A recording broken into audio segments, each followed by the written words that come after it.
এই যে গ্লাস ভর্তি তরল পানীয়টা আমার হাতে নিয়ে রেখেছি, এটা হচ্ছে ডাবের শরবত। সুপার রিফ্রেশিং আর সুপার ডুপার টেস্টি এই ড্রিঙ্কসটা কিভাবে বানানো যায় এখন আমি বলি।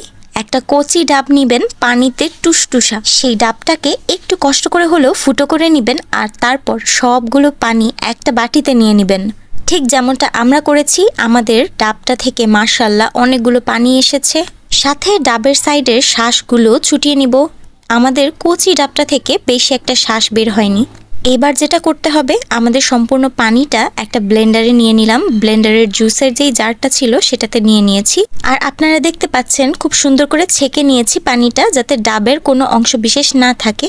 এবার যেটা করতে হবে, ডাবের শ্বাসটুকু এই ব্লেন্ডারে দিয়ে দিতে হবে আমাদের ডাবের পানির সাথেই। শরবত বানাতে বানাতে অর্ধেকটা পরিমাণ ডাবের শ্বাস গায়েবও হয়ে যেতে পারে কিন্তু।